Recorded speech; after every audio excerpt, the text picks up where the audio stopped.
জুনায়েদ আহমেদ পলক কিংবা হচ্ছে যে শাহজাহান খান এদেরকে ধরা হয়েছিল, তখন তারা নিজেদের ইচ্ছাতেই রাজসাক্ষী হতেও রাজি হয়ে গিয়েছিল বলে আমরা শুনেছিলাম। কিন্তু তারপরে আমরা গতকালকে দেখলাম যে আমাদের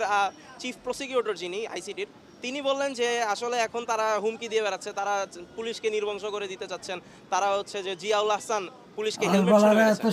এইভাবে আস্তে আস্তে এই আওয়ামী লীগারদের কিংবা সাবেক প্রতিপক্ষদের সাহসের উৎস কি এটা আসলে আমরা জানি। আমরা দেখতেছি যে কিভাবে আস্তে আস্তে প্রশাসনের মাধ্যমে কিংবা হচ্ছে রাজনৈতিকভাবে আওয়ামী লীগকে আগের চেয়ে সংগঠিত করা হচ্ছে, পুনর্বাসন করা হচ্ছে। তো আমরা জানিয়ে দিতে চাই যে এখানে আমাদের বাংলাদেশের প্রচুর মানুষ এখন প্রাণের সংখ্যায় আছে, তারা অনেকেই হচ্ছে বিভিন্নভাবে আওয়ামী লীগের চোরাগুপ্তা হামলার শিকার হয়েছে, এবং আওয়ামী লীগ যদি আস্তে আস্তে শিকার হয় তারা আসলে জীবিত থাকতে পারবে নাকি এটাও একটা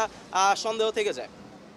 তো এই অবস্থায় আমরা মনে করি যে এভাবে আসলে অন্তর্বর্তীকালীন সরকারকে সময় দেওয়া উচিত না, কারণ তারা যেই জনগণের ম্যান্ডেট নিয়ে আসছিল সেই ম্যান্ডেটের মধ্যে আওয়ামী লীগের দ্রুততম সময়ের মধ্যে বিচার